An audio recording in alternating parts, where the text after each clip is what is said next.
The Oxford Canal is not the longest canal in Britain, nor is it the oldest, but it has much to recommend it in terms of history and variety.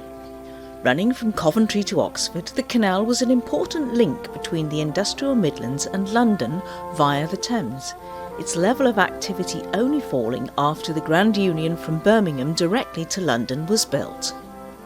The course of the canal is, in many ways, similar to that of a river.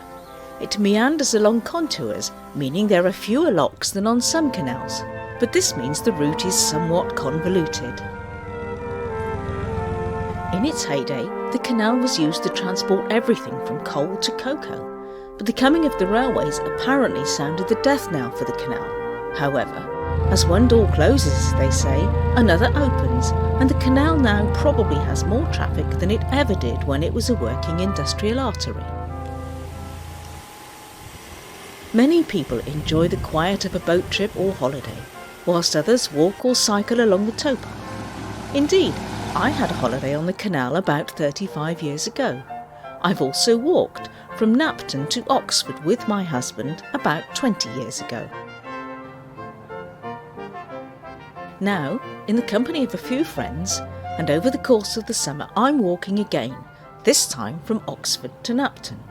Along the way, we'll meet some people who can tell us about some of the areas of interest we pass.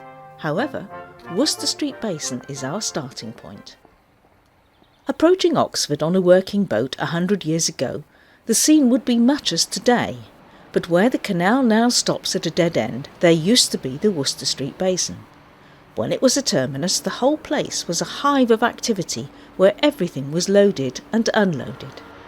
Now, it's been filled in and turned into a car park. That's a great shame, as the area could be a terrific location for a marina. As you can see from the map, it's close to the station and the city. It could provide excellent and convenient moorings for visitors.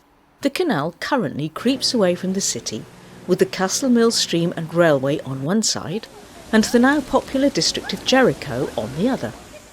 When I walked before, the Castle Mill boatyard was busy and overlooked benevolently by the Grade 1 listed St Barnabas Church.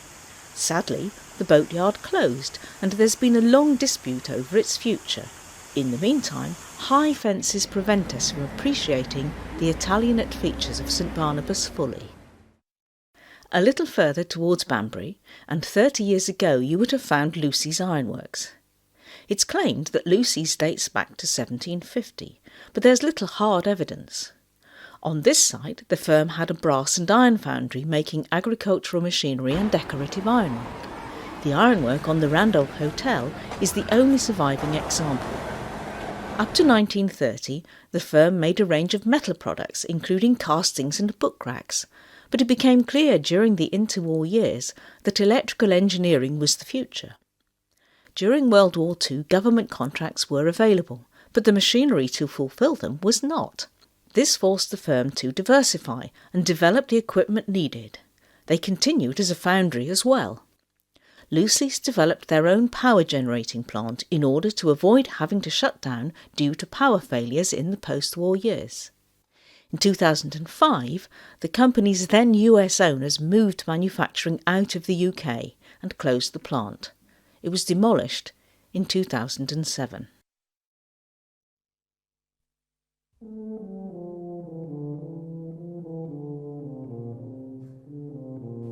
The buildings replacing Lucy's industrial buildings have been well designed externally to reflect the history of the site. I think it sits well in the context of the surroundings.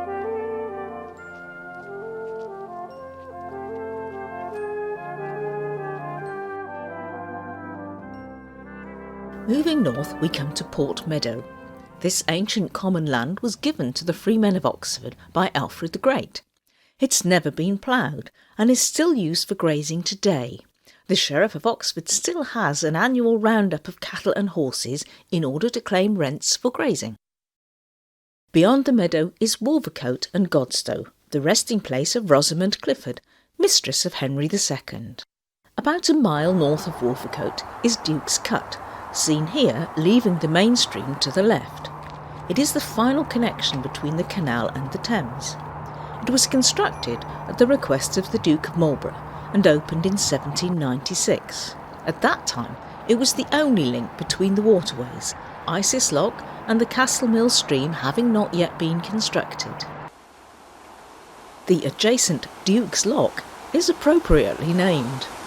After Duke's Cut is a mile or so passing through the expanding village of Kirklington. Day 2 of our walk started at Sparrow Gap Bridge. This is next door to the Jolly Boatman, the first of several nearby canal pubs.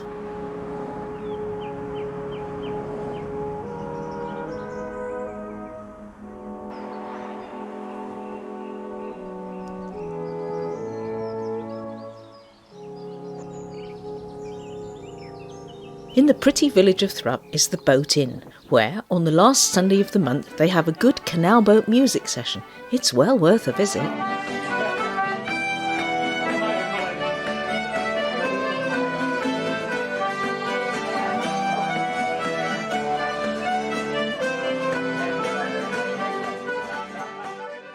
Opposite the pub is a chapel with a prayer stone outside.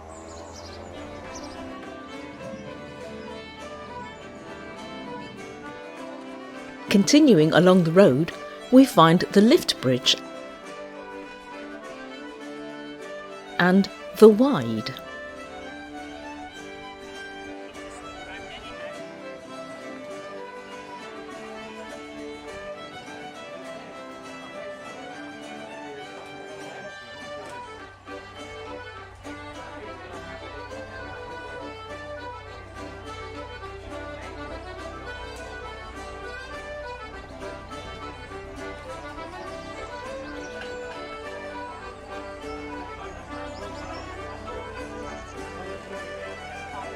The bridge is now operated electronically, but used to be opened by heaving on a chain attached to the uplifted roadway. Thrupp was one of the main service points for the canal, with a repair yard for locks, lock gates and other canal paraphernalia. The buildings, once busy with workmen, are now a little restaurant named Annie's where you can get a great cream tea.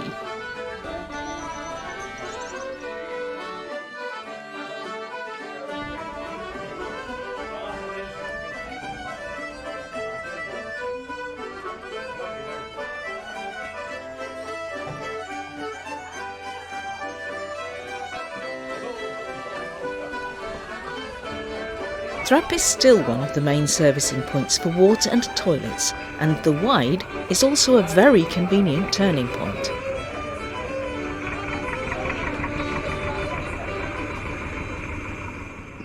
About a mile from Thrupp, the Parish Church of the Holy Cross, Shipton-on-Charwell, stands up on a mound above the canal. In the churchyard is another prayer stone, like the one in Thrupp.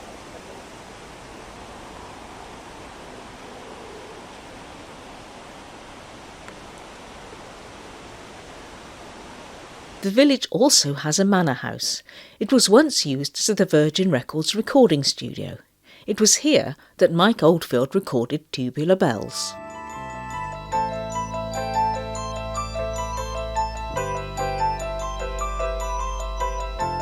Across the meadow from the church is Hampton Gay. It was close by here that a terrible railway disaster occurred on Christmas Eve 1874, when a train derailed and 34 people were killed. For many years it was the worst disaster on the GWR. After the village, the canal and the River Charwell run together for a short distance, with the river leaving to the left at this bridge, close to the Shipton Cement Works. Formerly owned by the Blue Circle Group, quarrying here has ceased, and suggestions for future use include a rubbish tip, a small village and a country park. The latter is what happened at Kirklington, as we shall see later. Baker's Lock heralds the approach to Ensley, and the welcome site of the Rock of Gibraltar pub, a very popular location with boaters and locals alike.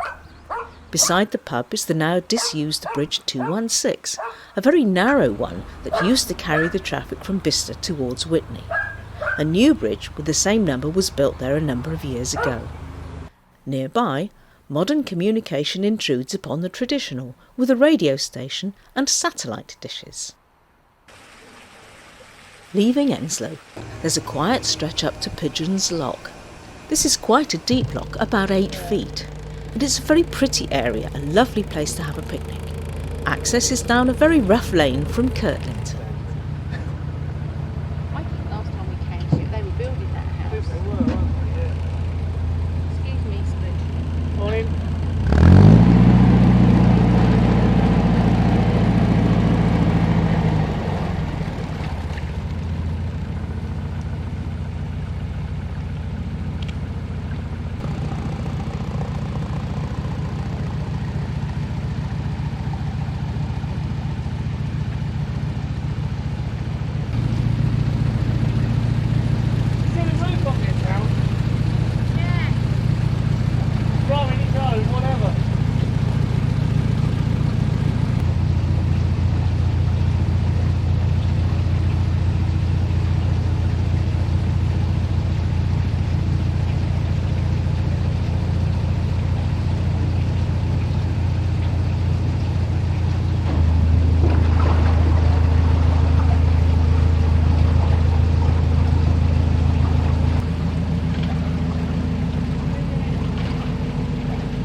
Soon after Pigeon's Lock, we arrived at a disused wharf. This is Kirklington Quarry, and I was able to tell my friends quite a lot about it, as I'd been involved in a film about it the previous year. Here's part of that film, beginning when I met Owen Green.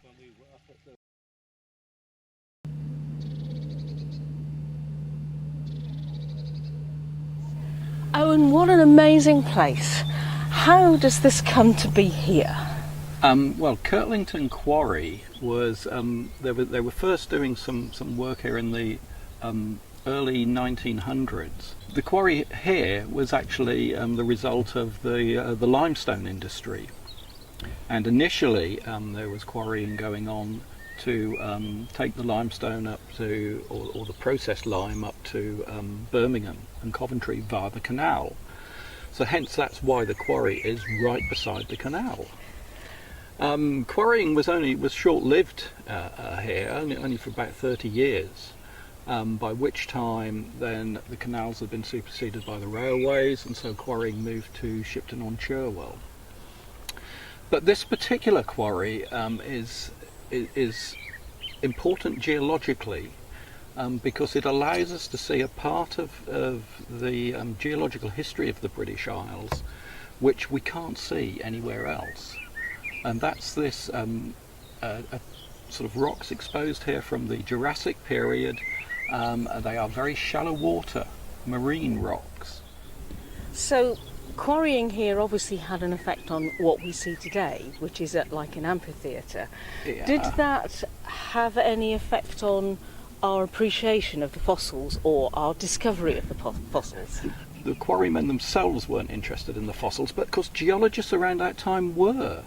And so they would often come and pay quarrymen to find the fossils and keep them for them. The quarry itself was described in the late 1920s by a geologist who was working at Oxford University, William Arkell. And Arkell visited the quarry and photographed it just after it had closed down in the 1920s, so we still see nice clean rock faces, and he could collect an awful lot of fossils from here, both the faces that we'll see exposed behind us, and also from the spoil heaps which are in Washford pits just right near the canal. There are some lovely brachiopods to be found in here. Now, I know it's designated as an SSSI. It is. Tell me a little bit about that. Okay, so the designation came around a few years ago, and fortunately for us, there was a local geologist who lived in the village, Stuart McKerrow. Now, Stuart realised that how important this site was. It had been designated a SSSI, but it was very, very overgrown. So he managed to enlist the help of the Geologists Association, and Stuart ensured that this was known to the geological community so that its importance would be maintained. Well, having been down here in the summer and talked to Owen about Kirklington Quarry and learned that it's an SSSI, I pondered on this. I've come back now on a rather blustery November day to meet Stuart Mabbott, who is the wildlife presenter for Radio Cherwell. Hi Stuart, good to see you here. Basically, it is an SSI because of the geology, but there has been lots of surveys done here which backs up the importance of this site. Now, along the Oxford Canal, there's a lot of interesting little habitats, and they're all linked up by that canal, lots of little green corridors, and this forms part of that. Now, around you've got hawthorn, sycamore, oak, woodland, and then you've got an open floor around us. Out in this grassed area, you were surrounded by man's impact, which is like the old quarry. But then you just take this for granted, that this old spoil heaps, these little lumps. But these little lumps in the ground here with the dark tops, they're anthills. They only get like this when the ground is completely undisturbed. It takes many generations for that to increase. So when you're walking across a piece of land, you might be walking across a habitat. There are some orchids on this site. People go mad about orchids, but I don't necessarily think the orchids are... They're great, but they're only a small part of it. As soon as you get an orchid popping up, people start getting excited. But if that gets people's enthusiasm, great. North of Kirklington, the canal follows the River Cherwell along its valley, passing flat meadows and gentle agricultural land, with the occasional surprise like this linseed. The railway and the road too join in the transport corridor between the hills. Somerton Lock is about a mile north of the village, and it's the deepest lock on the canal, a 12-foot fall, and quite daunting when approaching from the south. In contrast to Somerton, Ainhoe Weir Lock has only a 1-foot drop, like its partner earlier at Shipton. The fall here, where the river crosses the canal, is small, and in order to ensure adequate flow of water downstream, the lock is made 4 times as wide as the rest of those on this particular canal. Banbury is the main town on the Oxford Canal, with the canal running right through its middle. It used to be quite derelict, but now there's a canal-side shopping centre where there's an annual festival. Tooley's historic boatyard has been incorporated into the development, and Brian Battrick went there to find out more. How did it all start? By 1788, the Oxford Canal had reached Banbury, where it went bust because it was the largest project that anybody had ever undertaken. So eventually the money was raised and was pushed on down to Oxford, and the price of coal fell, became readily available. More canals were built to supersede the Oxford Canal, and this was pretty much the start of the Industrial Revolution. But during this time, when they ran out of money in Banbury, is when the Tooley's boatyard was built in 1788. When it was first started, an advert was placed in Jackson's Oxford Journal asking people to build boats at Banbury, and that was the original advert for the boatyard. So a busy canal, and Tooley's yard must have been very busy. So how many people did it employ in its heyday? I can actually guess from the photographs. There was always a team, or appeared to be a team in the photographs, of a good half a dozen, maybe 8 people. Actually, the boatyard worked in a different way. They were called jobber yards, and they were quite common across the country. And a jobber yard was a group of people working together to provide a service, and that's what Tooley's boatyard was. And they've been building narrow boats, and these were 7 feet wide by 72 feet long, which are basically cargo boats. And these have been wooden boats, and they have oak sides and elm base plates. And but these would have progressed over the years, and there have been various different boats being built here, right through to liverboard boats, and in fact we built a day boat here as well. With the demise and the final end of what was the canal trade and the changeover to holiday boats, when did that have a big impression on you here?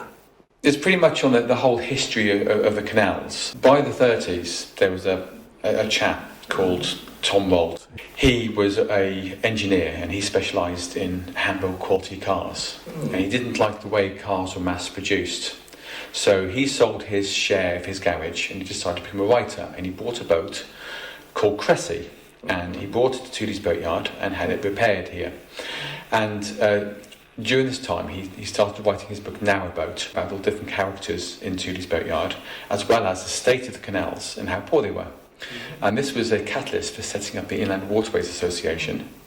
And they campaigned for the opening up and saving of the canals, and which led to the holiday traffic. There are now more boats on the canal than there ever were in the heyday of the canals. So what variety of work do you do now? We have approximately 100 boats a year, and that depends on the type of work we do. Some of them are in for 6 weeks for painting.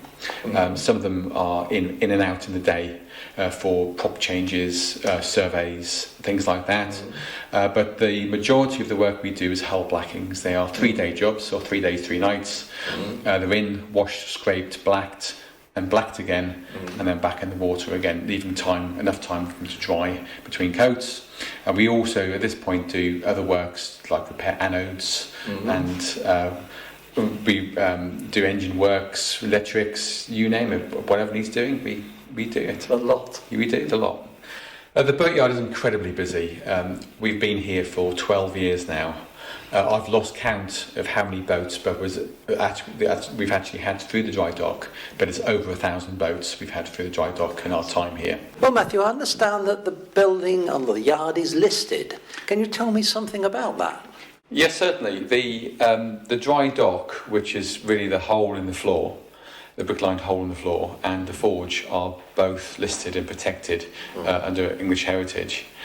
It's quite interesting because we had a blue plaque awarded for Tom Rolt, who is the chap I mentioned before, and the blue plaque people wanted to place the blue plaque, and we wanted it to be placed opposite the boatyard on the shopping centre wall. They decided that the shopping centre wall was a temporary structure and could move and be lost, whereas Tooley's Boatyard is a preserved site and will be here forever. And the plaque is there? And the plaque is now on the boatyard gates because we know that it's going to stay here. I like that. So we could see the whole Castle Quay go, but Tooley's Boatyard stay. Tooley's Boatyard is protected. Everything Everything else is temporary. I quite agree with you, and so it should be. Definitely. Well, Matthew, having told me what you do, is it a chance now to go and see some of the work in action? Most definitely. There's lots of things happening today. I've got some engineers who are restoring some of the lathes that were used here, and Jez is in the dock painting a boat, which he's spent about a week so far doing, and he's got another 3 weeks left to go. So this boat here, it's been stripped back to bare steel, and there's going to be at least 6 coats of paint fit on it. 5 or 6 weeks, is it? It'll be about 5-6 weeks. Yeah.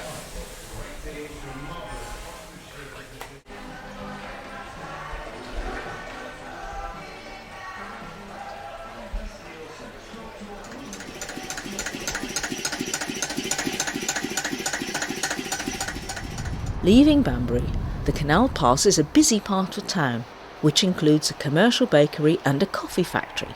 The smell at breakfast time is quite tempting. Further on is the site of the Alcan factory, where parts for Spitfires were made during the war. The factory's closed and much demolished now. Only the listed Art Deco main entrance buildings have been preserved. The first village encountered north of Banbury is Cropperady, the home of Fairport's Cropperady Festival each year in August. But of course there's more to it than that.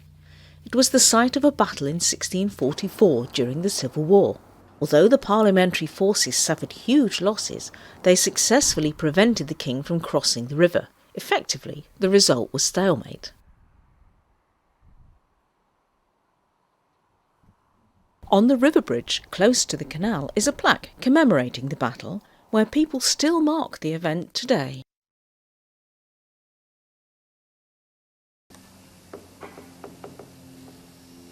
In the church are beautiful glass windows. It's worth a deviation to look at these. But if, like us, you want to continue along the towpath, there's lots of activity here with a servicing point and a couple of marinas.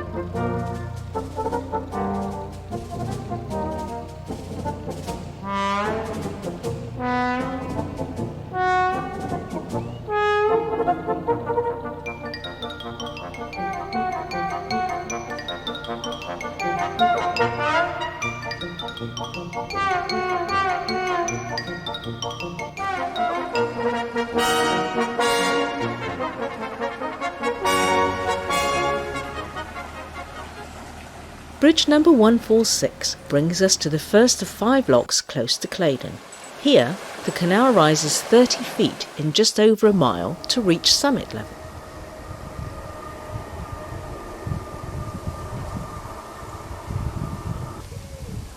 The locks are interspersed with boatyards and the odd wreck.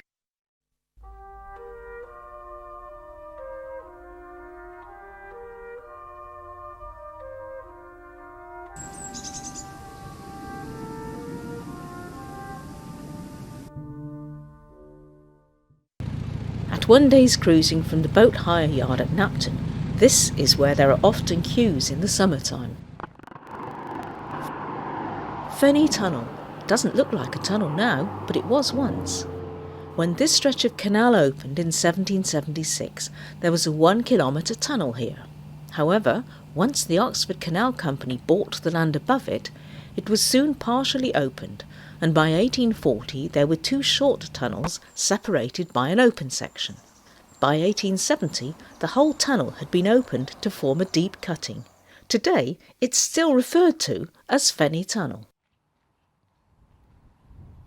Day 7 of our walk finds us leaving Fenney Compton, but the canal now becomes less interesting. In order to avoid the necessity of building locks, this part of the canal winds seriously along the summit level, taking 11 miles to cover a distance a crow would do in 5. Some of the bends are quite sharp too, so there's no chance to relax when steering a boat. The monotony of the summit is broken only when we reach Marston Dulls, where we encounter the first of the locks descending after the summit level, and the first indication that the end is near. We're on our way down to Knapton.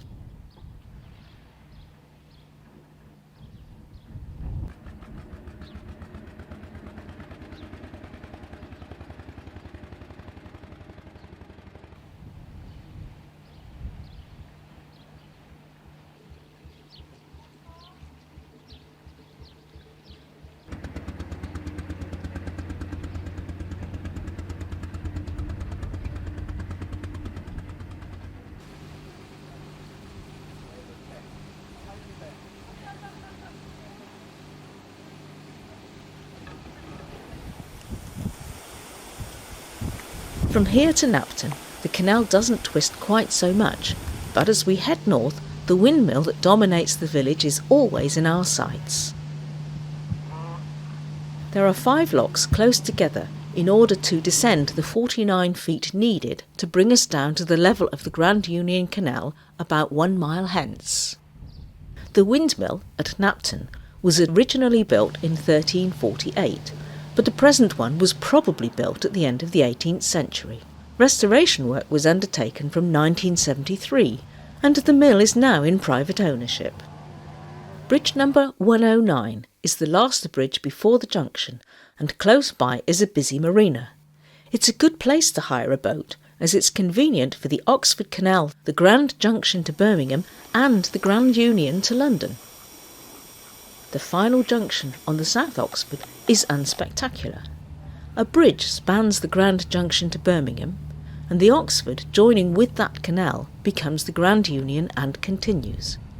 After a few miles, at Braunston, the North Oxford branches off towards Hawkesbury, but that's for another walk. With my friends, I enjoyed reacquainting myself with the Oxford Canal. I hope you've enjoyed some of the things we saw. Of course, this can only be a very brief look at all the fascinating things there are to see. More time would allow us to explore the kilns and tramway near Fenney Compton and to linger in Banbury. But if I've whetted your appetite, I'm sure you'll enjoy exploring on your own.